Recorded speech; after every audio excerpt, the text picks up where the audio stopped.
Pada pertemuan terakhir kita membahas sifat-sifat Rasulullah Shallallahu Alaihi Wasallam yang disebutkan dalam kitab-kitab sebelum Al-Quran, disebutkan dalam At-Taurat, disebutkan dalam Injil, dan itu diterangkan di dalam Al-Quran, dan itu diterangkan di dalam Al-Quran.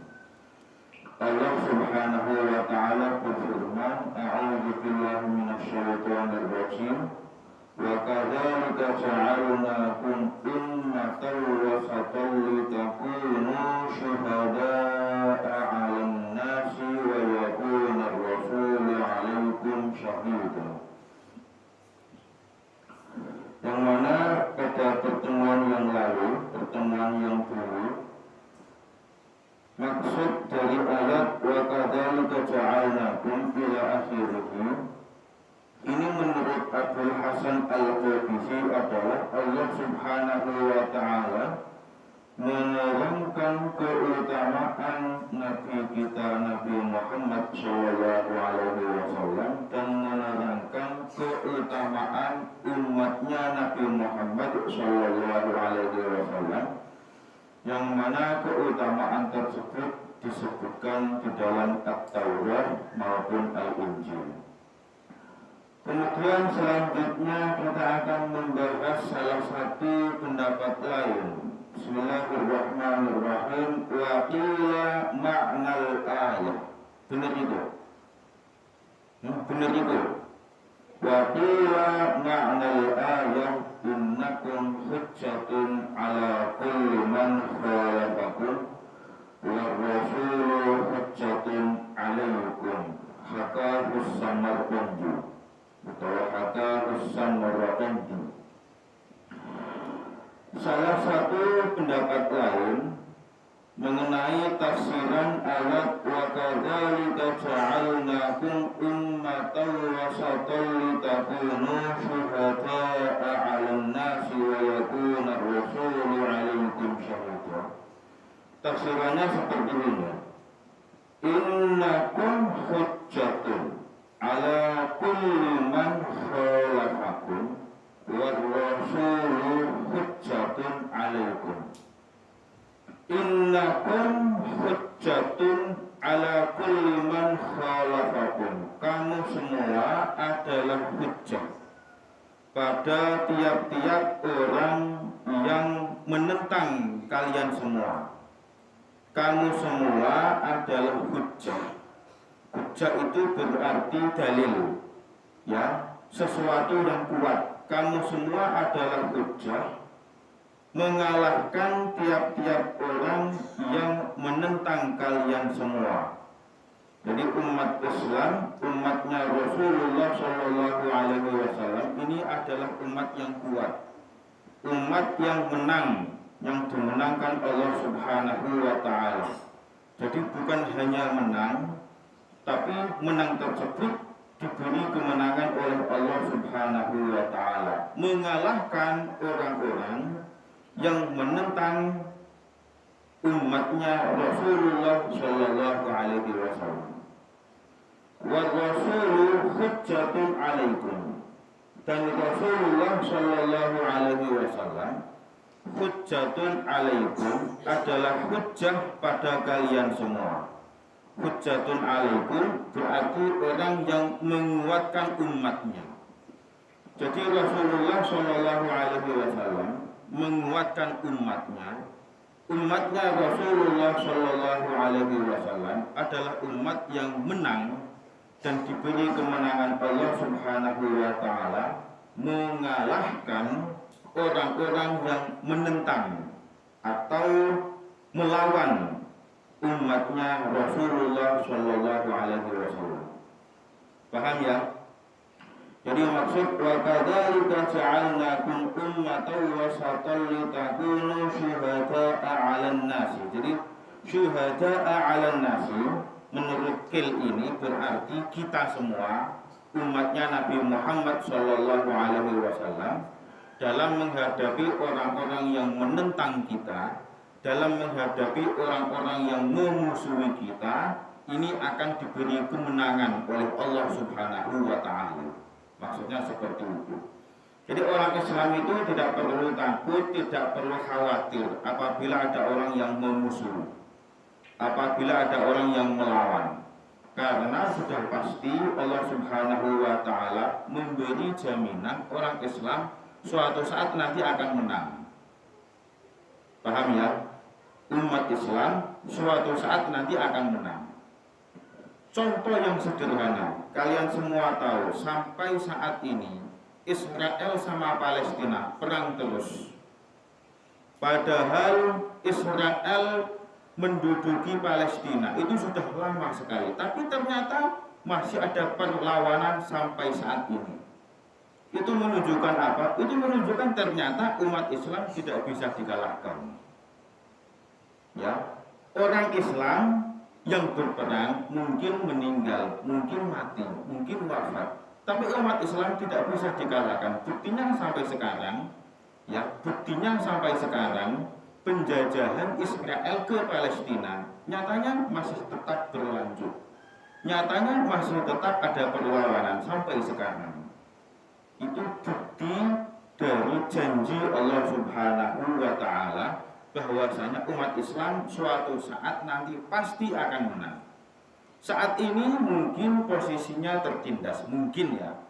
Saat ini posisinya mungkin tertindas, tapi insya Allah suatu saat nanti pasti akan diberi kemenangan.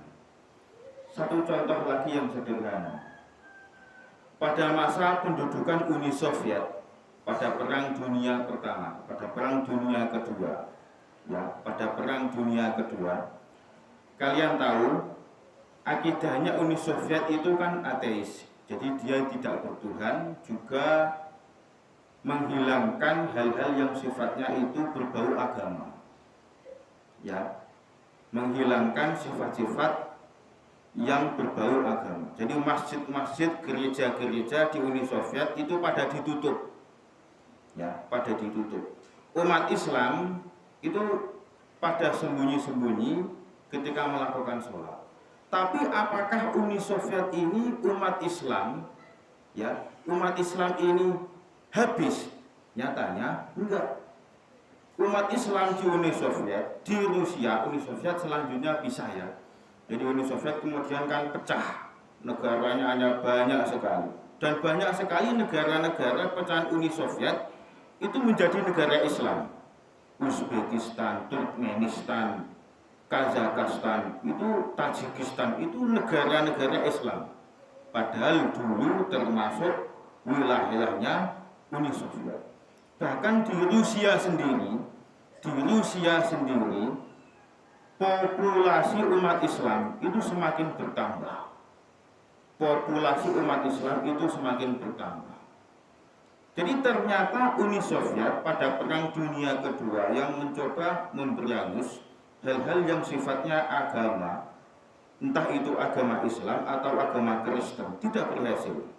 Bahkan agama Islam pada saat ini di Rusia maupun negara-negara pecahan Uni Soviet itu malah semakin berkembang. Itu memang benar, ternyata benar apa yang dijanjikan Allah Subhanahu wa Ta'ala. Satu contoh lagi, Afghanistan itu kan dulu diserang Amerika tahun 2002 Afghanistan itu diserang Amerika.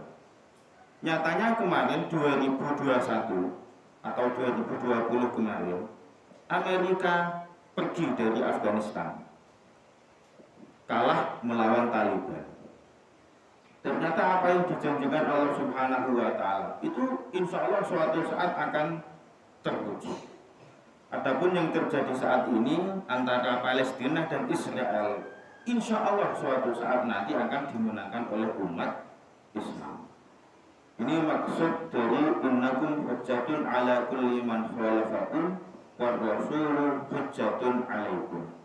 Jadi umat Islam ini adalah umat yang menang menghadapi orang-orang yang memusuhi atau orang-orang yang melawan, dan Rasulullah Shallallahu Alaihi Wasallam adalah orang yang menguatkan umat Islam.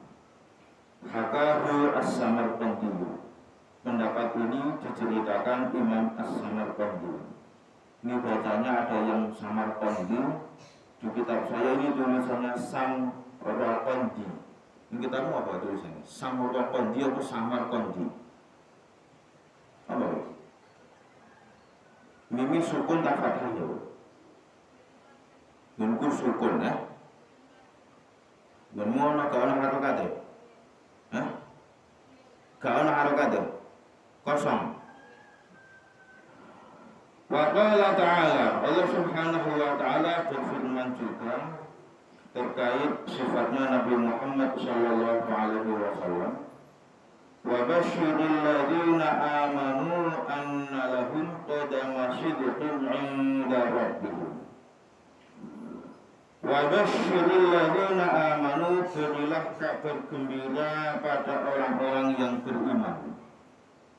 Berilah kabar gembira pada orang-orang yang beriman, anna lahum qadama sidqin 'inda rabbihim, bahwa sesungguhnya pada mereka terdapat qadama sidqin. Qadama apa? Sidqin. Qadama itu artinya telapak kaki, sidqin kebenaran. Jadi jangan dimaknani sepotong-sepotong, tapi nanti dilihat tafsirannya. Apa itu maksud dari qadama sidqin? Jadi kalau dimaknani sepotong-sepotong, qadama sidqin, telapak kaki kebenaran, maksudnya piye? Qadama sidqin, telapaknya. Qadama sidqin, qadama sidqin 'inda rabbihim, di sisi Tuhan mereka. Berilah kabar gembira pada orang-orang yang beriman, bahwa sesungguhnya bagi mereka memiliki qadama sidqin di sisi Tuhan mereka. Qala Qatadah wal Hasan wa Zaid bin Aslam. Imam Qatadah, Hasan dan Zaid bin Aslam berkata, qadama sidqin huwa Muhammadun sallallahu alaihi wasallam. Maksud dari qadama sidqin yaitu Nabi Muhammad sallallahu alaihi wasallam, yashfa'u lahum, yang akan memberi syafaat kepada mereka. Jadi kalau menurut Qatadah, Hasan, Zaid bin Aslam, tafsiran qadama sidqin itu adalah Nabi Muhammad sallallahu alaihi wasallam. Jadi kalau ditafsiri, dan berilah kabar gembira pada orang-orang yang beriman, bahwa sesungguhnya bagi mereka memiliki Nabi Muhammad sallallahu alaihi wasallam di sisi Tuhan mereka. Wa 'anil Hasani aydan, dan diriwayatkan dari Hasan juga. Ini Hasan insyaallah Hasanul Basri, bukan Hasan bin Ali. Insyaallah Hasanul Basri. Dia musibatuhum binabiyihim. Dia musibatuhum binabiyihim. Maksud dari qadama sidqin adalah musibatuhum, mereka mendapatkan, binabiyihim, sebab nabi mereka mendapatkan syafaat. Jadi musibah di sini ini jangan dimaknani balak ya, jangan dimaknani pagebluk, dimaknani mereka mendapatkan. Hiya musibatuhum. Hiya qadama sidqin artinya adalah musibatuhum, mereka mendapatkan syafaat, binabiyihim, sebab nabi mereka. Jadi kalau yang pertama yaitu qadama sidqin itu dimaknani orangnya. Kalau yang kalimat ini hiya musibatuhum itu dimaknani mendapat syafaatnya. Jadi kalau yang pertama qadama sidqin itu dimaknani orangnya, yaitu baginda Rasulullah Shallallahu Alaihi Wasallam. Kalau yang ini hiya musibatuhum itu dimaknani mereka mendapat syafaatnya, mendapat syafaat binabiyihim sebab nabi mereka, yaitu Nabi Muhammad Shallallahu Alaihi Wasallam.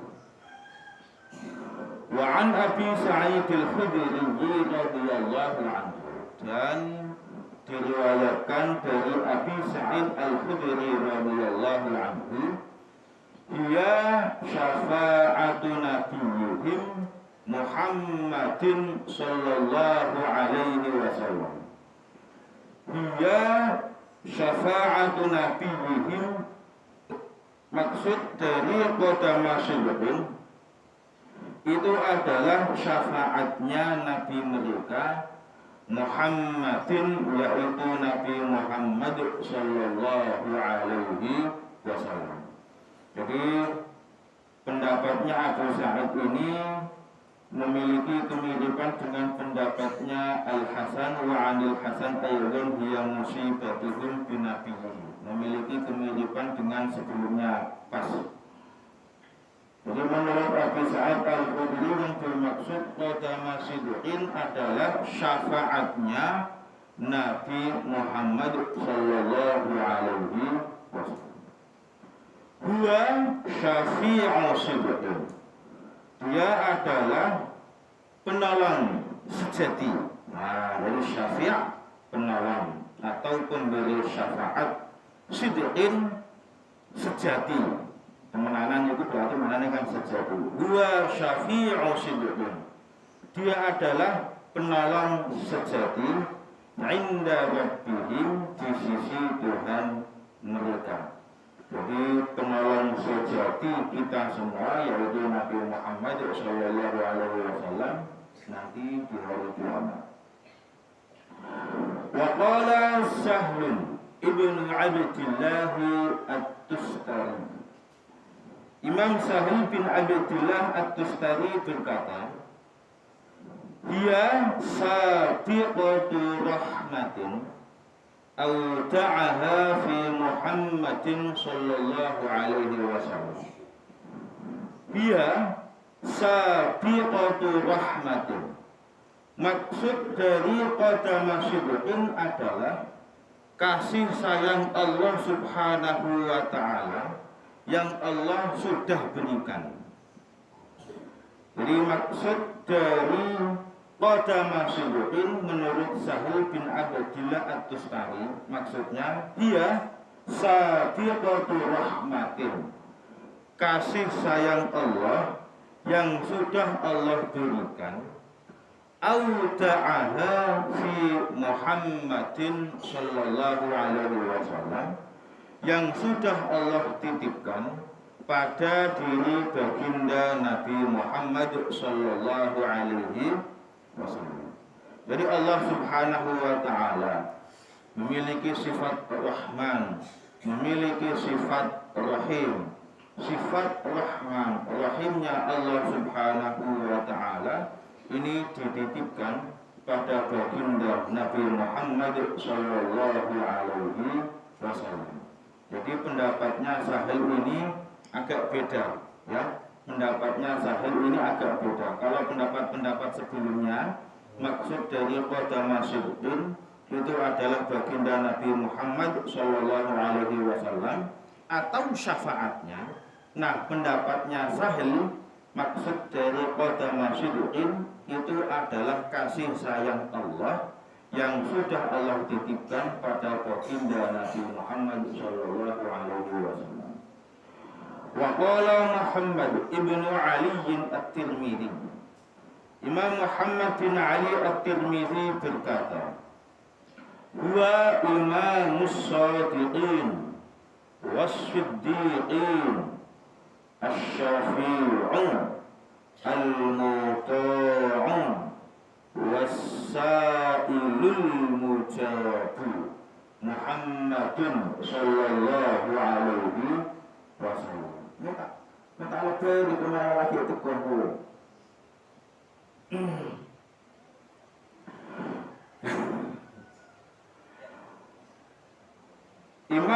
Muhammad bin Ali At-Tirmidzi berkata, maksud dari qadama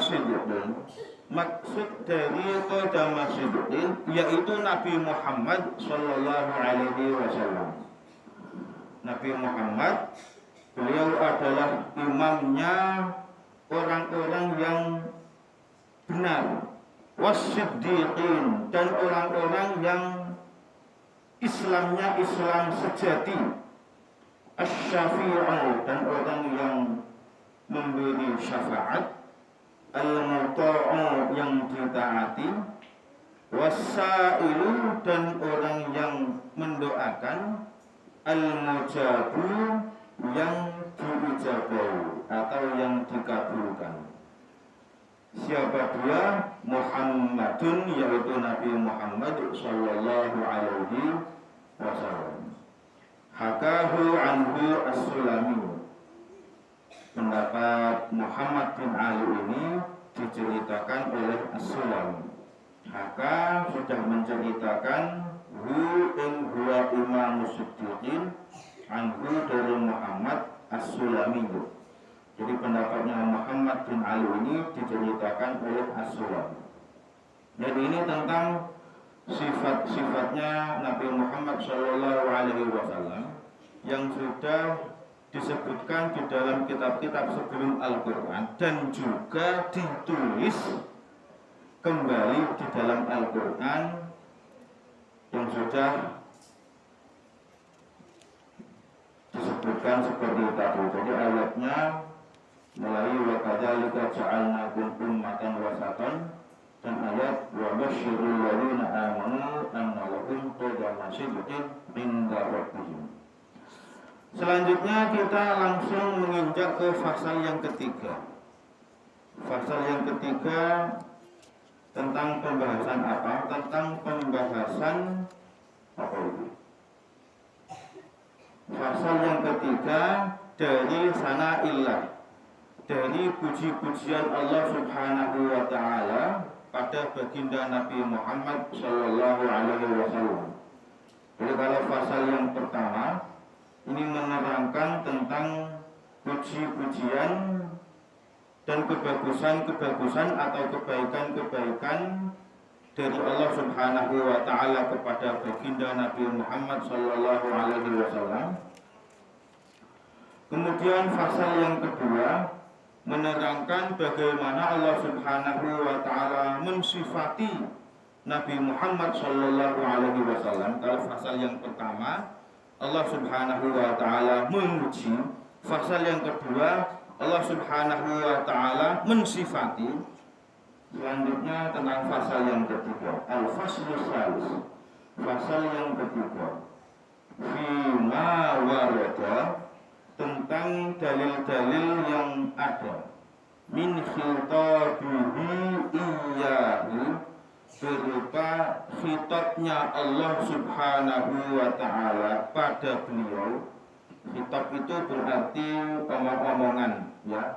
Jadi khitab itu diartikan omong-omongan. Cuman kalau kaitannya Allah Subhanahu wa taala kepada baginda Nabi Muhammad sallallahu alaihi wasallam, itu tidak bisa dimaknani Gusti Allah ngomongi langsung ning Kanjeng Nabi. Itu tidak bisa dimaknai seperti itu. Karena Allah Subhanahu wa taala itu adalah zat yang berbeda dengan makhluk. Sedangkan Nabi Muhammad sallallahu alaihi wasallam itu adalah makhluk, ya. Oleh karena itu yang dimaksud khitab fi min khitabihi iyyahu itu adalah firman Allah Subhanahu wa taala yang sudah diwahyukan kepada baginda Nabi Muhammad sallallahu alaihi wasallam, yang isinya wahyu itu Allah Subhanahu wa taala ngomongi. Nah, isinya wahyu itu Allah Subhanahu wa taala ngomongi Kanjeng Nabi Muhammad sallallahu alaihi wasallam. Mauridal mulatafati, pada tempat yang penuh dengan lemah lembut, wal mabarrati, dan penuh kehalusan. Jadi pada pasal yang ketiga ini membahas bagaimana Allah Subhanahu wa taala mengkhitabi baginda Nabi Muhammad sallallahu alaihi wasallam, atau mungkin kalau semisal digambarkan pada sesama makhluk itu apa? Mengasihi, ya, mengasihi atau menyayangi. Jadi min khitabihi iyyahu, Allah Subhanahu wa taala ngomongi Kanjeng Nabi, ngomongi baginda Rasulullah sallallahu alaihi wasallam, mawridal mulatafati wal mabarrati, dengan menggunakan bahasa yang lemah lembut, dengan menggunakan bahasa yang penuh kasih sayang. Jadi bukan hanya sekedar khitab, bukan hanya sekedar ngomongi, tapi Allah Subhanahu wa taala mengkhitabi dengan bahasa yang penuh dengan kelembutan, yang penuh dengan kasih sayang. Famin dzalika qauluhu, di antara hal-hal tersebut, qauluhu ta'ala, di antara hal-hal tersebut yaitu firman Allah Subhanahu wa taala atau khitabnya Allah Subhanahu wa taala yang berisi dengan kelembutan atau kasih sayang. Qauluhu ta'ala adalah firman Allah Subhanahu wa taala. Allah Subhanahu wa taala berfirman, afallahu anka lima adzinta lahum. Afallahu anka lima adzinta lahum. Afallahu anka, Allah Subhanahu wa taala mengampuni kamu. Allah Subhanahu wa taala mengampuni engkau. Lima adzinta lahum, kenapa kamu mengizini mereka? Lima adzinta lahum, kenapa kamu mengizini mereka? Saya ulangi ayatnya. Afallahu anka, Allah Subhanahu wa taala mengampuni kamu. Lima adzinta lahum, kenapa kamu mengizini mereka? Ini maksudnya seperti apa ini? Qala Abu Muhammad Makki, Imam Abu Muhammad Makki berkata, qila hadza iftitahu kalamin bimanzilati aslahakallah wa a'azzakallah. Dikatakan susunan kalimat seperti ini, afallahu anka lima adzinta lahum, Allah Subhanahu wa taala mengampuni kamu, kenapa kamu mengizini mereka? Qila, ini menurut Abu Muhammad Makki, ini salah satu pendapat yang disampaikan Abu Muhammad Makki. Maksud dari afallahu anka lima adzinta lahum, hadza iftitahu kalamin, ini adalah omongan pembuka. Omongan apa? Omongan pembuka itu semisal seperti ini. Semisal kalian ketemu dengan teman kalian. Nah, ketemu dengan kalian, kalian menyapa, pagi mbak. Nah, itu kan kalimat sapaan, ya. Kalimat sapaan juga kalimat pembuka. Nah, di sini Allah Subhanahu wa taala pada ayat ini, afallahu anka lima adzinta lahum, ini seakan-akan Allah Subhanahu wa taala menurut Abu Muhammad Makki menyapa baginda Rasulullah sallallahu alaihi wasallam. Jadi seakan-akan baginda Rasulullah sallallahu alaihi wasallam ini disapa Allah Subhanahu wa taala.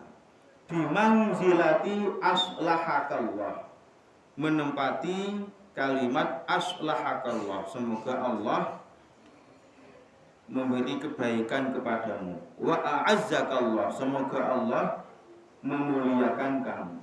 Jadi kalimat afallahu anka susunannya ini seperti apa ya? Ikhbar bahwasanya Allah mengampuni Nabi Muhammad lah. Kan kita semua tahu kalau Nabi Muhammad itu sudah pasti diampuni dosanya oleh Allah Subhanahu wa taala. Lah, sekarang kalau kita sudah tahu, kenapa Allah Subhanahu wa taala menyebut lagi melalui firman-Nya afallahu an kalima ading talahu. Oh, berarti ini memiliki maksud. Maksudnya apa? Maksudnya yaitu tadi iftitahu kalami. Kalimat sapaan dari Allah Subhanahu wa taala kepada baginda Nabi Muhammad sallallahu alaihi wasallam. Wa qala a'udzu bi Abdillah wallahu a'lam al-Fatihah. A'udzu billahi